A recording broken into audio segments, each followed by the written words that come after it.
Good morning students. इससे पहले के वीडियो लेक्चर में हम लोगों ने इंट्रोगेटिव सेंटेंस का डायरेक्ट स्पीच से इनडायरेक्ट स्पीच सीखा था और उसके दो पार्ट सिंगल इंट्रोगेटिव सेंटेंस और डबल इंट्रोगेटिव सेंटेंस। और इसके बाद आज के वीडियो लेक्चर में हम लोग जो है इम्पेरेटिव सेंटेंसेस का डायरेक्ट स्पीच से इनडायरेक्ट स्पीच का फॉर्मेशन सीखेंगे। इम्पेरेटिव सेंटेंसेस जिसको हिंदी में हम लोग काइंड्स ऑफ सेंटेंसेस में पहले बता चुका हूँ, आज्ञा सूचक वाक्य कहते हैं, जिससे आदेश का, अनुमति का, सुझाव का, सलाह का बोध हो। इस प्रकार के वाक्यों को हम लोग इम्पेरेटिव सेंटेंसेस कहते हैं। इम्पेरेटिव सेंटेंसेस का प्रारंभ सामान्यतः क्रिया से होता है, क्रिया के पहले रूप से होता है। तो जिन वाक्यों का प्रारंभ क्रिया के प्रथम रूप से हो वो सेंटेंसेस इम्पेरेटिव सेंटेंसेस कहलाते हैं। इम्पेरेटिव सेंटेंसेस यानी आज्ञा सूचक वाक्य, इनको चार कैटेगरी में बांटा गया है। फर्स्ट वन इज कमांड यानी आदेश देना, सेकेंड वन इज रिक्वेस्ट निवेदन करना, थर्ड वन इज एडवाइस परामर्श देना, and fourth special category is request with let से प्रारंभ होने वाले वाक्य उसमें भी निवेदन करना। इसको हम एक एक करके यहाँ पर सीखेंगे और देखेंगे कि किस तरह से इसको किया जाएगा। तो यहाँ पर जैसे रिक्वेस्ट है तो रिक्वेस्ट में हम लोग काइंडली या प्लीज़ शब्द का यूज़ करते हैं। तो जब काइंडली और प्लीज़ शब्द का यूज़ किया जाए तो उससे हमारा रिक्वेस्ट पता चलता है। एडवाइस में सजेशन होता है, किसी को सलाह दिया जाता है।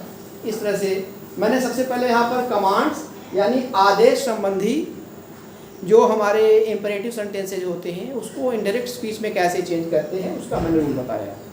तो इसके रूल में सबसे पहला रूल ये है कि सेड या जो सेड टू होगा उसको हम लोग ऑर्डर में चेंज करते हैं। पहला नियम सेड या सेड टू को ऑर्डर में चेंज कर दें क्योंकि कमांड है यहाँ पर। और दूसरा जो है क्रिया से, क्योंकि ये सेंटेंस क्रिया से प्रारंभ हो रहा है तो क्रिया जो सेंटेंस जो क्रिया से प्रारंभ हो रहा है तो क्रिया के ठीक पहले अगर वो पॉजिटिव सेंटेंस है तब तो टू लगा देंगे, और अगर नेगेटिव सेंटेंस है यानी डोंट यूज़ किया गया, डू नॉट यूज़ किया गया है तब वहाँ नॉट टू लगा देंगे। अगर पॉजिटिव सेंटेंस है तो क्रिया के पहले टू और नेगेटिव सेंटेंस है तो नॉट टू लगा दिया जाता है। अब देखिए मैंने यहाँ पर दो एग्जाम्पल दिया। First example is the teacher said to the girls get out from the class. अध्यापक ने लड़कियों से कहा कक्षा से बाहर चली जाओ। ये क्या किया जा रहा है? आदेश दिया जा रहा है, ऑर्डर दिया जा रहा है। तो जब इसका हम इनडायरेक्ट स्पीच चेंज करेंगे तो हम इसका बनाएंगे द टीचर सेड टू को हम चेंज करेंगे ऑर्डर द गर्ल्स। अब यहाँ पर गेट क्या है? क्रिया है, पहला रूप। इसके पहले हम क्या लगा देंगे? To get out from the class. इस तरह से हमारा इसका इनडायरेक्ट स्पीच बन गया। यहाँ टू क्यों यूज किया गया? क्योंकि पॉजिटिव सेंटेंस है। पॉजिटिव सेंटेंस अगर होता है इसलिए हमने वर्ब के पहले टू यूज किया है। अब दूसरा सेंटेंस मैंने नेगेटिव ले लिया है आपको समझाने के लिए। मदर सेड इन्वर्टेड कॉमास के अंदर children don't make a noise. एक बात मैंने पहले शुरू बताया था कि जब इन्वर्टेड कॉमास के अंदर यानी रिपोर्टेड स्पीच के अंदर कोई एड्रेस शब्द किया जा रहा है, यहाँ चिल्ड्रेन में आ गया है तो ये चिल्ड्रेन को हम कहाँ ले जाएंगे? सेड के पास ले जाएंगे और ये आ जाएगा कि इस तरह से ऑब्जेक्ट की तरह से आ जाएगा।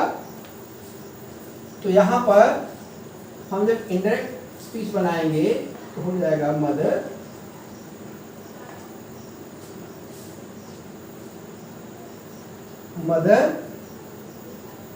उसके बाद हम लिखेंगे ऑर्डर द चिल्ड्रन, ये हमारा आ गया ऑब्जेक्ट की तरह से। मदर ऑर्डर्ड, ये यहाँ चला गया, मदर ऑर्डर्ड द चिल्ड्रन। अब यहाँ डोंट आया है, नेगेटिव आया है इसलिए नॉट टू लगाएंगे, नॉट टू। बाकी वही मेक अ नॉइज। इस तरह से हमने पॉजिटिव का भी नेगेटिव का भी हमने इनडायरेक्ट स्पीच बना। सेकेंड हमारा बी पार्ट है रिक्वेस्ट यानी निवेदन। निवेदन वाले जो वाक्य हैं कैसे पहचानेंगे कि निवेदन किया जा रहा है, रिक्वेस्ट किया जा रहा है? ऐसे वाक्यों में प्लीज़ या काइंडली लगा रहता है और साथ साथ में सर या मैडम भी लगा रहता है।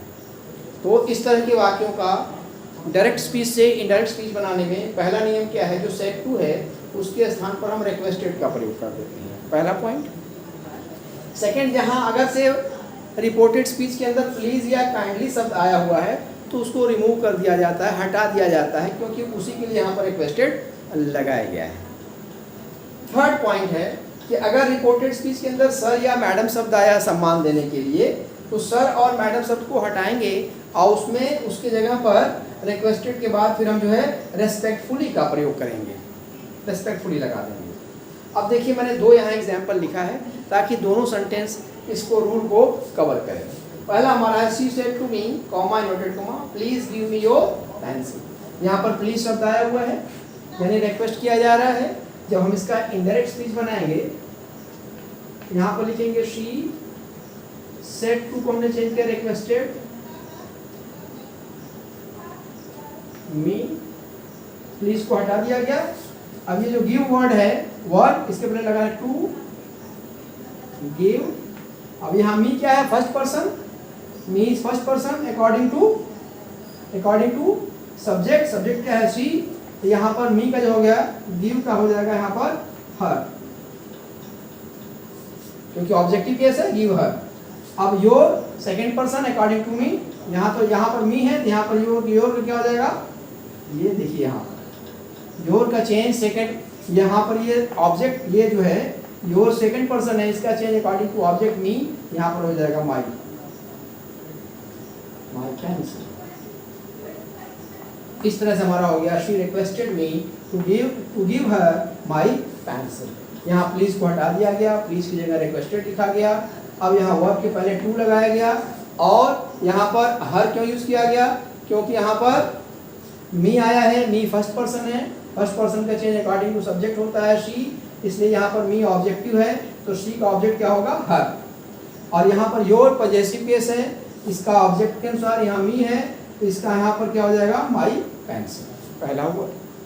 अब हम दूसरा सेंटेंस देखेंगे, Raza said to me, comma inverted comma, madam help me.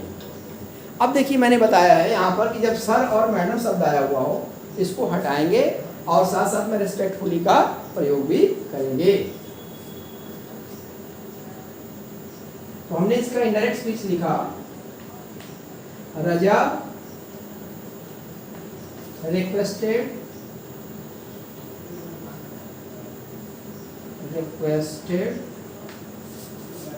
Me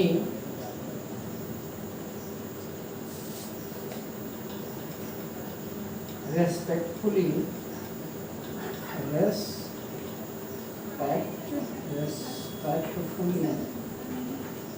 to help। यहाँ मी क्या है फर्स्ट पर्सन, और मी का फर्स्ट पर्सन है अकॉर्डिंग टू सब्जेक्ट, और यहाँ ऑब्जेक्टिव है, प्रजा के यहाँ हो जाएगा ही। इस तरह से हमने इसको चेंज कर दिया और मैडम को हटा दिया। थर्ड ग्रुप हमारा है, कैटेगरी है एडवाइस, यानी परामर्श, सुझाव या किसी को सलाह जहाँ पर दिया जा रहा है। यहाँ पर देखिए, जैसे तो इसका तरीका यही है कि जो हमारा सेड या सेड टू है उसको एडवाइज में चेंज करते हैं, या कहीं कहीं सजेस्टेड भी लिखा जाता है, एडवाइज या सजेस्टेड। और दूसरा हमारा वही है जो वर्ब है, वर्ब के पहले हम टू यूज करेंगे अगर पॉजिटिव है, और नॉट टू यूज करेंगे अगर नेगेटिव है। दो एग्जाम्पल मैंने यहाँ लिखा है। First one, the doctor said to me take some rest.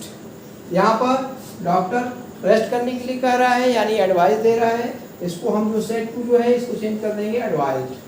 हमारा इसका इनडायरेक्ट स्पीच हो गया, द डॉक्टर एडवाइज्ड मी। यहाँ वर्ड टेक है, इसके पहले टू लगाएंगे, टू टेक सम रेस्ट। यानी डॉक्टर ने मुझे सलाह दिया, कुछ आराम करने के लिए सलाह दी। माई ब्रदर सेड, बल्कि अब यहाँ पर मेरे भाई ने कहा डू नॉट स्मोक, यानी धूम्रपान मत करो। तो जनरली बड़ा भाई छोटे भाई को सलाह देता है, राय देता है। जनरली यहाँ पर अंडरस्टूड है कि भाई बड़े भाई छोटे भाई को कह रहा है। यहाँ डू नॉट लगा हुआ है, यहाँ पर हम इसका इनडायरेक्ट स्पीच बनाएंगे। यहाँ पर हो गया my brother advised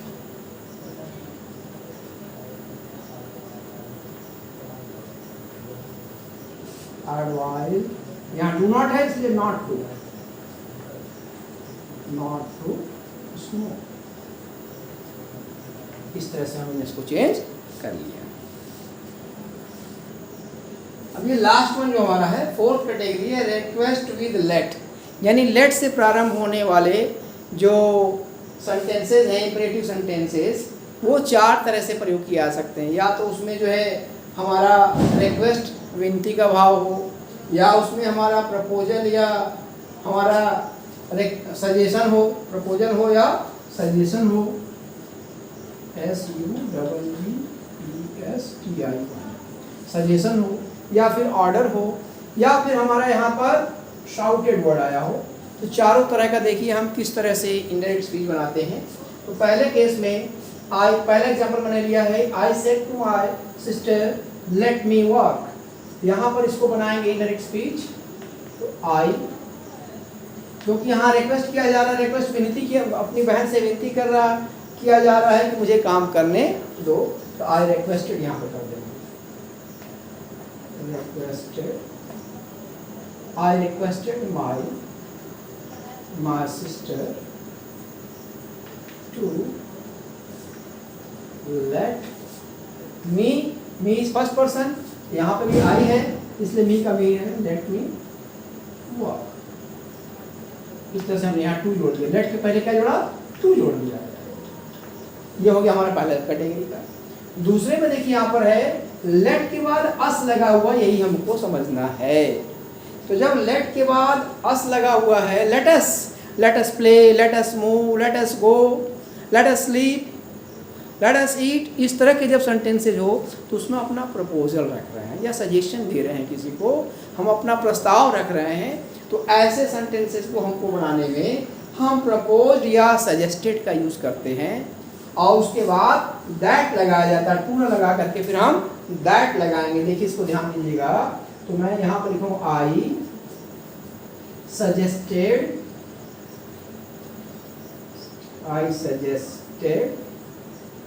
her that, अब यहाँ कहेंगे दैट, अभी जो अस आया है इसलिए कर रहे हैं वी, इस पर शुड ऑफनेस लगाना चाहिए, that we should go for a walk, इस तरह से हम चेंज करेंगे। यहाँ ये सजेस्टेड की जगह प्रपोज भी कर सकते हैं, या ध्यान याद रहा है बाकी में टू लगाएंगे, लेकिन यहाँ पर दैट का यूज करना है। अस को चेंज कर देंगे वी में, और जो वर्ब है उसके पहले क्या लगा देंगे, शुड का प्रयोग करेंगे। ये हमें ध्यान देना है। अब यहाँ पर देखिए थर्ड टाइप का sentence, the captain said let the army go, इसमें ऑर्डर दिया जा रहा है। तो यहाँ पर जो है द कैप्टन सेड को कर देंगे ऑर्डर टू, लेट के पहले टू लेट द आर्मी गो। चौथा हमारा काइंड है ही शाउटेड लेट मी गो। तो इसमें एकदम आसान है, शाउटेड जो का क्यों रहेगा, इसका इंडायरेक्ट स्पीच ही शाउटेड। अब लेट के पहले टू लेट, अब मी फर्स्ट पर्सन है, मी जो है फर्स्ट पर्सन है, इसका अकॉर्डिंग टू सब्जेक्ट यहाँ ही है, और मी ऑब्जेक्टिव केस है, तो मी की जगह यहाँ पर हो जाएगा हिम, लेट हिम गो। इस तरह से हम इन चार प्रकार के सेंटेंसेस की पैसिव वॉइस बनाते हैं। अब इसके बाद में मैं आपको एक और स्पेशल चीज़ बताऊंगा। होता क्या है कि सेंटेंस इम्पेरेटिव सेंटेंस होता है, लेकिन उसमें हेल्पिंग वर्ब से रिपोर्टेड स्पीच शुरू होती है, तो कन्फ्यूज़न हो जाता है कि ये हमारा इंट्रोगेटिव सेंटेंस है। तो एक्चुअल में वो इंट्रोगेटिव सेंटेंस नहीं होता, वो इम्पेरेटिव सेंटेंस होता है। अगर उसको इंट्रोगेटिव सेंटेंस के रूल से हम उसका इंडायरेक्ट स्पीच बना देंगे तो हमारा वो इंडायरेक्ट स्पीच गलत हो जाएगा।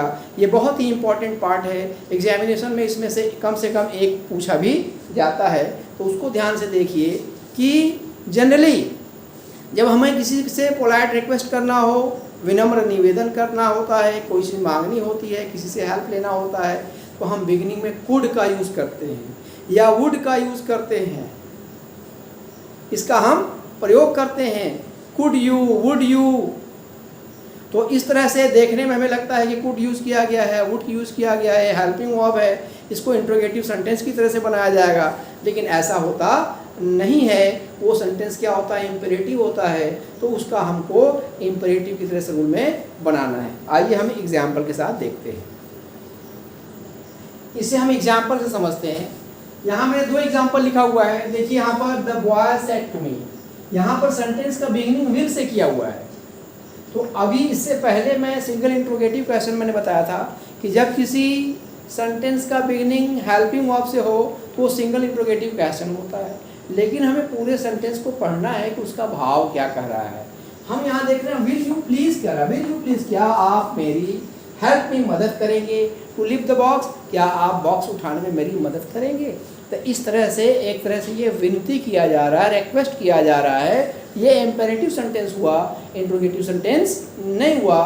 तो इसका हम जो फॉर्म करेंगे, इसको बनाएंगे सेंटेंस के इंडायरेक्ट स्पीच, ये हम जो है इम्पेरेटिव सेंटेंस के रूल से बनाएंगे। उसी तरह से हमारा दूसरा सेंटेंस जो है, he said to me could you lend me your notebook for a minute. यहाँ पे भी हम देख रहे हैं बिगिनिंग में हेल्पिंग वर्ब कैन का पास्ट फॉर्म कुड यूज किया गया है, यहाँ क्वेश्चन मार्क दोनों में है, लेकिन इसमें भी कहा क्या आप मुझे अपनी नोटबुक कुछ मिनटों के लिए उधार देंगे। तो यहाँ दोनों में क्या किया जा रहा है, विनती किया जा रहा है। तो यहाँ पर हम जो सेड टू है इसको हम चेंज कर देंगे। देखिए पहले का मैं नीचे बना रहा हूँ, जगह नहीं मान लीजिए, पहले का हो जाएगा the indirect speech, indirect speech sentence number 1 का, द बॉय रिक्वेस्टेड मी।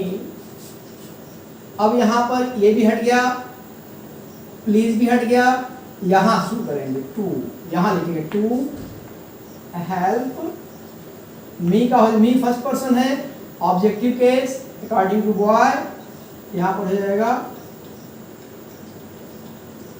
फिर second, the boy requested me to help him, him to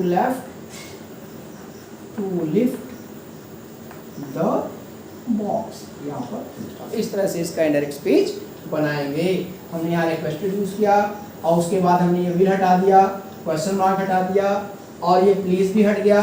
अब यहाँ हेल्प जो वर्ब है इसके पहले हमने टू लगा दिया। इस तरह से हम बनाएंगे तो हमारा इंडायरेक्ट स्पीच सही होगा। इस तरह का क्वेश्चन एग्जामिनेशन में, बोर्ड एग्जामिनेशन में अक्सर पूछा जाता है, कंफ्यूज करने के लिए स्टूडेंट्स को। जो स्टूडेंट्स इस रूल को नहीं जान रहे हैं, वाक्य भाव को बिना पढ़े बिना समझे कर देंगे तो वो गलत करके चले जाते। दूसरा सेंटेंस देखिए, he said to me could you lend me your notebook for a minute, इसको भी वैसे ही बनाएंगे।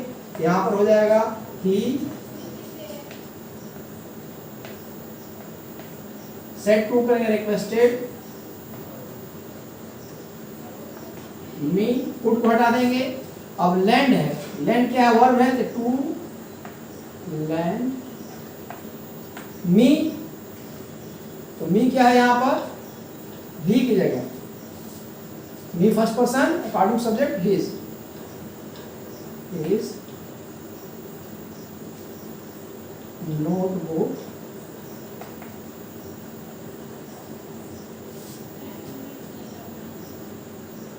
for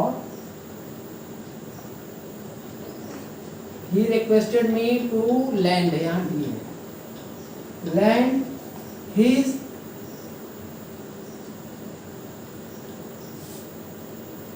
lend requested notebook, he requested me to lend me, sorry, to lend me his notebook, his notebook for a minute, for a इस तरह से हमने इसको चेंज किया। यहाँ पर लैंड के पहले क्या लगा दिया, वुड लगा। He requested me to lend, यहाँ पर हमने चेंज किया हिम, टू लैंड हिम, और यहाँ पर हमने लिखा माई, ये इस तरह से हुआ। He requested me to lend him my notebook for a minute. इस तरह से हमने इसको चेंज किया। तो इस तरह से आज हमने देखा कि किस तरह से हम इम्पेरेटिव सेंटेंस में डिफरेंट वे में किस तरह से इसका इनडायरेक्ट स्पीच बनाते हैं।